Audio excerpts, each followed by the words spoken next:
Morning, guys. I feel like I'm just in pure conference mode this entire week and next week a little bit too. We've had a number of conferences that Bloomberg has been putting on, and I'm really excited for this one. There's a lot of great speakers here, and obviously very excited that you guys could come out today. So I have three esteemed panelists with me. We've got Christina, we've got, I'm going to mess up your guys' names, Steven and David. Why don't you guys start off? You guys come from different backgrounds and different parts of the capital market. So why don't you just quickly tell us about Domeyard and then go down this way. We'll do females first. Okay, sure. Hi, everyone. So I'm Christina Qi, and about 6 years ago now, I started a high-frequency trading hedge fund called Domeyard. We're based in Boston. We still do high-frequency trading today, and it's been nice. When we hit the 5-year mark, we were like, yes, we made it. But there's still a long ways to go for us. So obviously, over the years, we've seen the industry grow and change in so many different ways. Compared to when we first started, I'm happy to tell those stories to you guys and maybe give some insight into where we think the industry is going to go next. Hi, and I'm David Aaron. I'm co-CEO of EMM Wealth. We are a multifamily office. We're based just down the road in New York City, and we advise on about $2.5 billion of assets. We don't do any of the investing ourselves. We look for people like Christina and Steve, and we do diligence on them. We try to understand how they're going to fit in portfolios and how the clients are going to respond to the movement of volatility and the returns in the market before we can put them on our platform. Mm-hmm. And I'm Steve Cucchiaro, and I'm President and Chief Investment Officer of Hedge Asset Management. And we began in our early 2016, right after my non-compete period expired. And we built a team of people who worked with me at a previous firm called Woodward Investment Management, which we grew from under $100 million in 2002 to then $4 billion by 2010 and almost $20 billion by 2014. And we focus on global multi-asset investing across asset classes, equities, fixed income, hard assets, currencies across the US, Europe, Asia, and emerging markets, using a combination of cause and effect modeling and AI. Got it. And over the past few years, there's been a bunch of different strategies that have come out there. We've got risk parity, a slew of other ones. And something I always think about is we've been in a great bull market while all of these different strategies have come about and performed really well. What are your guys' thoughts on what happens when there is a broader downturn? I know there's been some pullbacks of 15 to 25%, but eventually there's going to be something bigger than that. Yeah, definitely. So maybe I can begin. Our thought is that there's so much money now being managed by risk parity. Some estimates are over $1 trillion. There's so much money being managed by quant strategies, which are basically momentum strategies. And the one problem with that is it has the potential to turn what might be a relatively minor correction into a more major correction. We saw a shot across the bow in February when the volatility spiked. By definition, risk parity was forced to sell all at the same time. And then that got the momentum traders forced to sell. So you had a lot of people selling, using technology, using machines, all at the same time. And that's where you can get a minor dislocation turning into a major. We saw that a bit in the last week or two. And we think that these are shots across the bow, and there's something bigger out there that could be more severe. Yeah. So knowing that, though, everyone kind of knows that that's the case, but they still invest in a lot of these products. What is sort of the thought process behind that when you guys are going out and looking at your strategies? That's a good question. I think first off, a lot of our investors have warned us about this too, that it's been 10 years since the financial crisis, and it's almost like about time that something could possibly happen, and it is true that a lot of these funds and investment strategies could exacerbate a small dislocation turning into a large one. I think for us, all we do, because we focus on such a niche area and because we are market neutral, so there are some companies out there that use us, maybe treat us as a satellite fund rather than as a core fund, but rather as a satellite fund to kind of diversify their strategies in case of an event like a shock like this that could happen. And maybe the chances of it happening tomorrow is super slim. I don't know. But it's still good to kind of have those things in place just in case something like this does happen. Yeah. So David, when you're going out looking for strategies to invest in, how do you think about this? So a lot of it is really how we can speak to our clients about the strategy and how much they can understand it. Because if we talk about the track record and what we like about the fund, the investment strategy, they're really trusting us and they're going along with the story. The problem is when there's a drawdown, and that can happen in an ETF. It can happen in a quant strategy. It can happen in any market. And the question is, what kind of confidence is the client going to have? What's their risk tolerance? What's their understanding? So our starting point is really the client and what kind of risk they can have on the entire portfolio. But not surprisingly, they will look at every investment in the portfolio and say, why is this one down 10%? And we can talk all we want about how that fits within the range of expectations of a drawdown for a quant fund, but they can lose confidence very quickly. So when we think of some of these kind of strategies that are more difficult to understand, our approach has been to try to tuck them into other strategies. It could be part of a multi-strat where there are other things going on where the volatility may be more muted. But really the starting point is education and regular communication with the clients. Got it. And I mean, it sounds like they're pretty hands-on in their involvement in asking you about the different strategies. What was their response like during, February's downturn, for instance? Well, I think, when you talk about, a next crash, I mean, one of the fantastic things about the market over the last 10 years is that the volatility has been so low. And I would think that the response in February was really muted. I mean, we came off of a really strong year last year for the markets, and there's a tremendous amount of complacency. So people can be as scared as they want, but when the returns were there, and even with a strong market in January, nothing was leaving their portfolio in their mind. They saw their December reports, they hadn't seen their March reports, and so it wasn't really a big deal. I think, what happens when, Bloomberg starts flashing, the market is now down on the year, that's when people start waking up and asking the questions.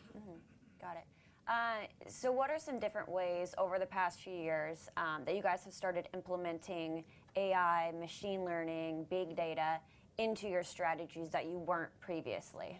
It's a really great question. So there's a couple things, I guess. I guess the first thing is there is a huge misconception that high-frequency trading is artificial intelligence, that it is machine learning. And actually, we don't use a lot of those techniques. And just to clarify for you guys, the reason why we might not use machine learning in the strategy itself is because machine learning actually optimizes for throughput and not latency, meaning that these are like really big data, but they're really slow strategies, and we rely on speed. And so you might look at our strategies and think, oh, actually on paper, it's actually quite easy. You just buy low and sell high, and it's really not that. It's not like a complicated thing where there's like some kind of machine learning going on, behind the scenes or anything like that. What we do use machine learning for is in the strategy selection process. So maybe every day, we have like 300 or 400 different signals that we look at, and different mini strategies. So we can use some kind of techniques to figure out which strategies do we pull from the markets and which ones can we deploy in the markets. Let's say if there's an, FOMC announcement during the day or something like that, where it would definitely, affect the markets in one way or another. So we kind of use AI and machine learning in that sense. But it is becoming a lot more prominent in the trading world, and one thing that we would like to see more of is actually using more machine learning in the back office and the middle office, because everyone talks about the front office and how great it is to have these strategies, but in reality, actually, the middle and back office, there's a lot more innovation that could be taking place, and so that's one area that actually we're even focused on too, is trying to figure out how to use that in our reporting systems, because we report to so many different, to clients, to our administrators, et cetera. So. But yeah, so that's definitely some areas that we could see improvement. Something that a human would not be sad that they have to stop doing anymore. Yeah, manual work, right? That could totally be automated in a way that would actually save time and make someone's life, it's not like we would steal the job and take it away, but rather just make the job a lot more easier to do. And you would, obviously there's still, even for us, there's still a human factor in the trading we do. We still have to monitor the trades. There's always a 1 in a million situation where something goes wrong and the machines can't tell what's happening, and we have to go in and figure out what's going on. So same with the back office. It's people always assume, oh, we're just taking away all the jobs and making robots take over, and that's not true at all. There's always going to be, it's been shown, fintech has created more jobs rather than taken away jobs, and so definitely that's one area we could see some improvement though. Yeah. So we do use AI machine learning directly in our investment strategy process. A number of us on our research team have had long backgrounds in AI. I remember spending some of my days in the very early times at MIT's AI lab. Our chief technology officer and I ran a software company some years ago that was one of the first commercial applications of AI, where we built software to automate the mechanical design for large aerospace and automotive companies. But I will caution that there are going to be some very dangerous uses of AI in financial modeling. And let me explain just a little bit. Right now, AI has been around for a long time, but the power of AI is increased exponentially because of the ability to create big data sets, the ability of much faster processing of compute speed, the cloud, et cetera. And so there's this promise that you turn AI onto a big data set, and it's going to find all the right patterns and correlations, and that's going to be the magical answer for how to invest in the markets. And the problem with that is if you're analyzing something very simple, maybe certain more simple applications in consumer marketing where correlations and causation are pretty close, you make big strides. If you're analyzing something as complex as a global capital markets, which is a true complex system with many interrelated factors and time delays between changes in one variable and another and feedback loops, you run the risk of finding a lot of patterns and correlations that are nothing more than statistical coincidences. So our thought on AI, where it could be really successful, is a combination of very powerful AI tools along with a lot of real-world experience of what the true cause and effect relationships are. So we begin by starting with a model of the true cause and effect relationships that took decades of experience to build. And then we use AI to optimize the weighting and the parameters that help optimize that cause and effect model. And for us, it's really a human and machine solution. Got it. I mean, how many questions are you asking firms like this when you're going out to evaluate which ones to actually invest in their different strategies and have that in your portfolio? Well, I mean, for us, and Christina and I were talking before the panel, you have an issue with many of these strategies that the time period in which they're effective has really shortened. So when we look at a fund, we really want to see that the research effort is dedicated to continuing development, not just, well, we came up with this idea 5 years ago, it worked, and we're just going to milk it until it runs out. But we want to see continuous development going on. But in terms of the other question, in terms of our clients, we're not looking at artificial intelligence ourselves, but the big data really trying to manage through what we call business intelligence. And there are many applications. So we have clients who are sophisticated family offices, and they want to be more hands-on with the portfolio. They want to really understand what's going on. And we're using business intelligence to give them a lens into the portfolio to be able to dynamically review the portfolios, to take different snapshots. We don't know everything that they're going to be asking for, but giving them the tools, turning the data over to them with a tool set that they can compare managers, that they can look at portfolios over different time slices, different family entities, is really empowering for them and something that they really enjoy having. We've established that there's a lot of AI machine learning being used in financial services now. What are different areas that you feel like maybe it's a little bit more of a fad where we're talking about it now, but in a year, 5 years, it's not going to be around because it ended up failing or it just didn't work out as people had expected it to return-wise? Well, from our perspective, I mean, the starting lens is that there are a lot of fads. There is a lot of product creation. It's very easy to backtest a product, throw 100 products out there, and the ones that work, you keep on going, and ultimately you'll end up with 1 or 2 that work, and you've collected a lot of fees in the end. We really start by saying, alpha has been very scarce over the last decade, and what are the kind of permanent alphas that we can look for, and we really think the starting point is fees and taxes is where we start. If we can reduce those as much as possible, and some of that happens through asset location, and so we can have a strategy like Christina's and have high frequency and not be paying taxes. But that's the really important starting point. So if a strategy isn't even going to pass that lens, the hurdle has to be really high as to how it's going to be additive to the portfolio, and we just discard most of them. Then we have to think about things like tracking error. An ETF is actually a beautiful creation for us. Somebody has figured out a way to have the taxes be created outside of the portfolio. So if you want to be a long-term investor in we'll use QQQ because they were the sponsor here, you can hold on to that for the rest of your life. You pay very low fees. You pay virtually no taxes. So that's a fantastic thing. But if you then go into some of the more illiquid ETFs where you have tracking error, and you can have tremendous tracking error in a bear market where the clients are going to freak out. So we would avoid something like that and say that's just a fad, that's somebody trying to create access to something that doesn't really have the liquidity that merits being in an ETF. Christina? Yeah, I would say like every day, I'm sure you guys get this too. If you work in the financial industry, someone has probably come up to you and said, "I'm starting a crypto hedge fund. Please invest in me." I'm sure that's happened to you as well as an allocator every day, right? And so, and while I'm not going to discount the entire industry and say that there's no value in the industry, because that's not true. There is value in the technology, in blockchain. There's going to be a lot of value in that moving forward, and that's why all the big companies are starting to be involved: Goldman Sachs, Bloomberg, et cetera. But at the same time, if you look at the number of crypto hedge funds, there's one or two launches every single day just in the U.S. alone. Imagine what it's like in China, and all those other countries out there. It's huge, and most of them are going to fail. That's just how it is.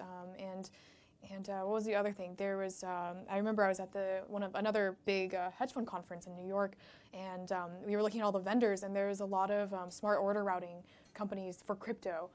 And we realized something. We were like, wait a second, there's more smart order routing startups in crypto than there are smart order routing companies in the regular markets today, and that just shows you how the hype is so real and there's so much competition right now.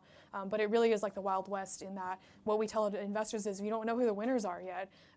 It'll happen pretty quickly. Maybe in 3-4 years we'll know who the true winners are in the fund space. But definitely be wary, because there are some people who I started off with no experience as well, but we were extremely careful, et cetera. We would want to say we're different, but just be really careful because there are a lot of inexperienced people out there who have never started a hedge fund and have never been able to work under this kind of, because regulatory framework is very tough. On the regulatory side, we were audited 4 times this year by total coincidence from like 4 different regulatory entities. So if they can survive these types of things, if they can go through these and understand them and have the right structure and everything, then that's great. But just be really careful with the due diligence in this space because it really is the Wild West today. Mm-hmm. Your thoughts? So I think that innovation never moves up in a straight line. It's always 2 steps forward, 1 step back. And I think we'll all see introduction of lots of AI techniques trying to come up with the perfect trading model or the perfect investing model. And some of those will fail right away. Some of those will do very well for short term, but if they're just based on correlation and pattern, will eventually fall off. And the ones that survive a full market cycle or a full test will be the ones that will carry the innovation forward. So that's what we think. So you guys aren't bullish on like Dogecoin, Jesus Coin, that kind of stuff? No? It's not going to work? A crypto hedge fund came to you and said, like, we're really big on this Dogecoin thing. It's the next big thing. You're going to get amazing returns. You're not going to give them money? That's going to be a little bit hard to believe. But again, all this hype and what happens is clients start coming to us and asking us questions. And so it becomes, how do you prudently look at this and what is the due diligence process around it and looking for people. Here's a space where really nobody is going to have any track record. But what is the history of the manager? What's their process? What's the kind of team that they've built? And what kind of risks are they taking? What kind of controls do you have to get out if you want to get out? If somebody said, I'm gonna have this hedge fund and you have to give me the money for 3 years and you can't touch it, that's going to be a little bit of a problem. Yeah, I'll give you guys also a sense, like my industry, high-frequency trading, was like the Wild West, 10 years ago, right? Back in 2008 when GetCo and all those other big firms made, record profits. You couldn't even imagine, like these companies were making thousands of percentage, gross returns throughout the year, and it was just insane. And with crypto, that's what happened with Bitcoin, right? People who invested in Bitcoin back in, before like 2013, today, they've made thousands of, percentage of returns, and it's been insane. But with every industry, there's that cycle where there's that hyper growth, and then after some time, it kind of, the competition comes in and swarms in, and then it kind of just it tapers out a little bit. And there will be some winners that emerge from that, obviously. But you're not going to, as an investor, you're not going to see, like 1 billion% returns throughout the year like they did before it was before the hype was there, right? So High-frequency trading was the same thing. Nowadays, the returns were, we tell our investors, you're not going to see the same returns that you did back in 2008. That's just how it is, and you just have to expect, it'll be reasonable, but it's not going to be like ridiculously high because the industry has grown and matured over the years as well. A number of our clients have asked us, what are our opinions about cryptocurrency and Bitcoin? And trying to step back and take a more logical, dispassionate view of it. The original purpose and mission of Bitcoin was actually quite compelling. It was to create a digital form of gold, or a currency that can't just be manipulated by central banks. And we do believe there is a need for a store of wealth that's not tied to central bank policy. And gold is actually a great alternative to paper currency. And when central bank policies all get weak and create negative real interest rates, that's when gold is well. And so that was the idea, to have a digital gold that's easier to work with, that has limited supply. And then the problem was that when you've got all these other forms of cryptocurrency and ways that cryptocurrency can branch out, all of a sudden the limited supply is now in question. If you can't have limited supply, you can't have an alternative to gold. So we'll have to see if that evolves over time. Got it. I mean, we're not supposed to do like questions for the audience, but I want to do a show of hands. How many people are bullish or bearish on Bitcoin? So we'll do, not Bitcoin, cryptocurrencies. Bullish first, raise your hand. Bearish. Pretty washed out. Interesting. I don't think they're investing in Dogecoin either. And then completely change, well, not completely changing it, but because there has been talk of a crypto ETF, but there's been a massive inflow into ETFs and more passive strategies over the last few years as well. How do you think that plays into the next financial crisis? Because I feel like that could almost cause a bigger downturn as well, with everyone just like, I don't want to be invested in the S&P 500 index fund anymore. Get me out of here. Christina? Question. Wow, I actually don't know about the ETF space at all, to be frank. All I've seen is like there's been a lot of. Do you guys know what hodling is, or hodling? I don't know how to pronounce it. You read it on the all those terms, but basically when people hoard the currency because of the limited quantity. So we get people who just buy and hold infinitely, and just don't have any intention of selling it anytime soon, in hopes that it'll go up by 1,000% again in the next year or something like that. So that's definitely one thing we've seen, and I don't know if that an ETF would change that kind of process or anything like that. But I can definitely see that there will be anything where there's a regular currency thing involved. I'm sure there's going to be a crypto equivalent of it that comes out in the next couple of years or so. It's just a matter of, will it be just as profitable? Will it be just as stable? And what will the risks look like? It'll be completely different. One thing that we've done when we analyze any kind of crypto product that comes out is, one thing you have to realize is, like, you have to take all those things you learn in a financial classroom, every kind of experience you've had of analyzing stocks or products or options or anything like that, and you just throw it out the window, because in crypto you can't use any kind of fundamental textbook analysis on that kind of stuff. It just has defied everything that experts have told you about. It just has completely defied any kind of expectations, both in a good and bad way too. Sometimes it's exceeded expectations, sometimes it hasn't. But it's just completely unpredictable, and I'm sure there's going to be, maybe in the future, there will be more textbook models that are focused on crypto instead, because it's just a different realm right now. A lot of universities having crypto and fintech related classes now, so maybe there is a way to value it that we just don't know, because we're not at NYU's fintech classroom. But what are your guys' thoughts on just how ETFs play into the next downturn as well? Stephen? Sure. So I can tell you I bought my first ETF in 1994. At that time, there was just one.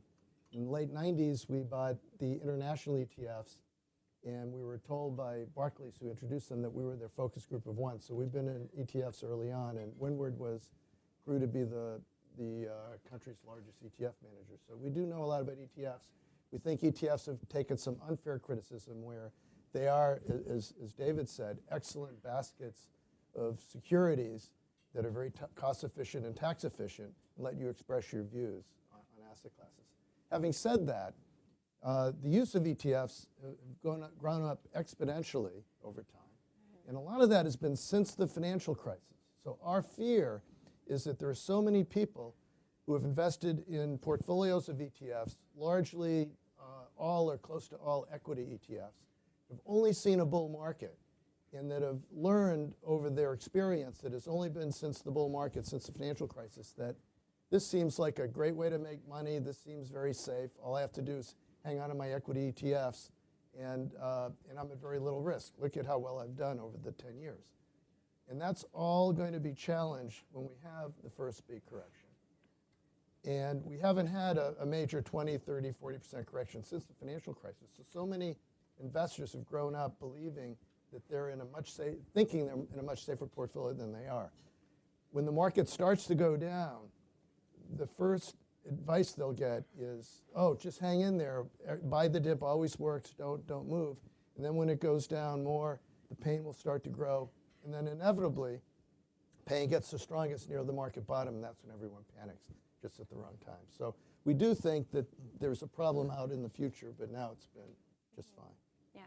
Yeah, I don't really think it's an ETF problem. It's really an asset allocation issue that's developed from a long bull market and complacency. I mean, you look at the roots of this, and the Fed made its intended policy to force people into riskier asset classes, and by keeping interest rates incredibly low, where those assets couldn't generate a return, you put people more and more into risk assets. So I would say that probably overall now, the asset allocation out there is more risky than people can really tolerate in a time of normal volatility.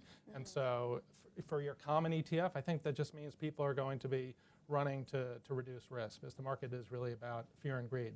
There are other ETF products out there that are really badly designed. Again, some of them fit into a little bit of a modeling concept, like smart beta. A smart beta is, in our mind, it's really an evolution away from mutual funds to passive, back to, it's really an active strategy now, couched in an ETF.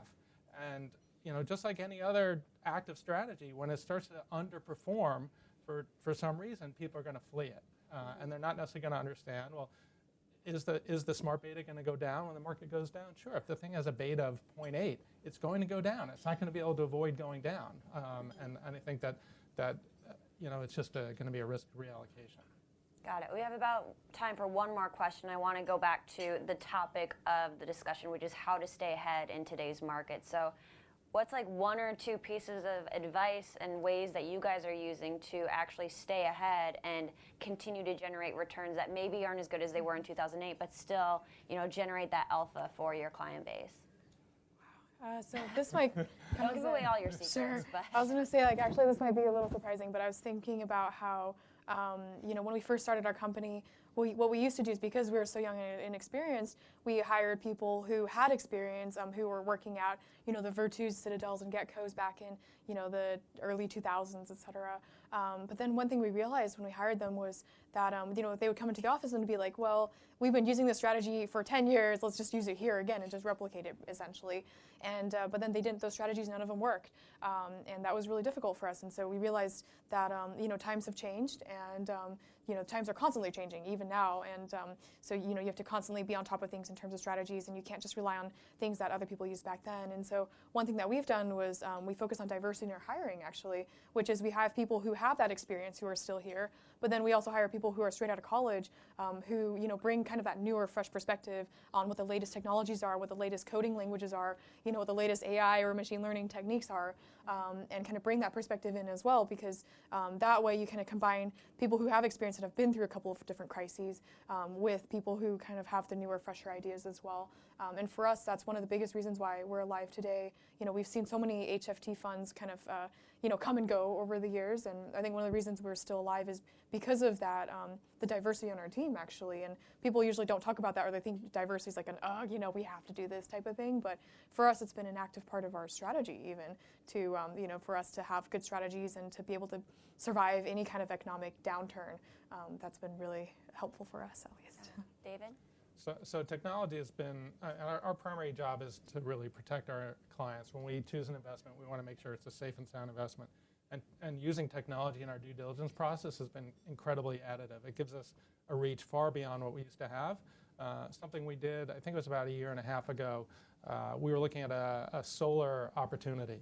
And we had a presentation from the client that they delivered to us electronically, and we looked at the photos, and we started looking at the geotags that were attached to the photos, and we used Google Maps to then look at the properties, and we started noticing on the properties that there were signs there that had a different name to the fund, and we started questioning, well, what is this really about? And so very quickly, using technology, we were able to access deeds on the properties and ascertain that the properties did not belong to the fund.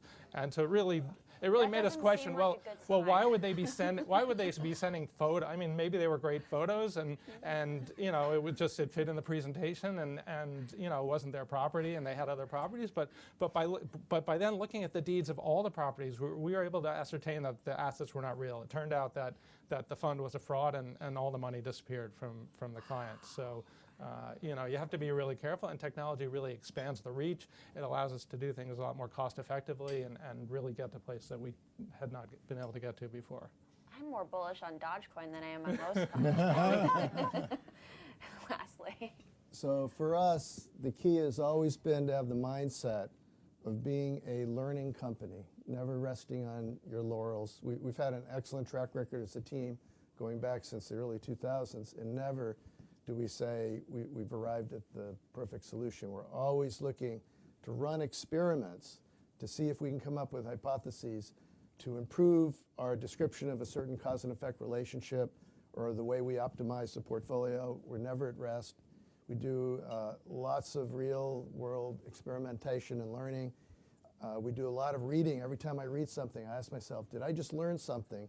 It could be an idea that we could run an experiment and improve the results of this process.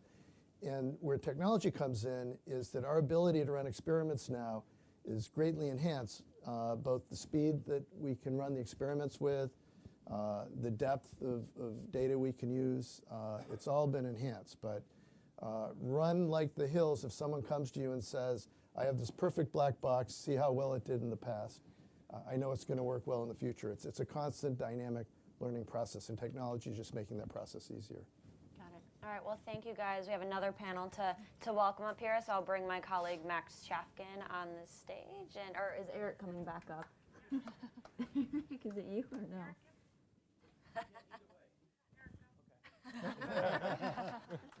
Thank you.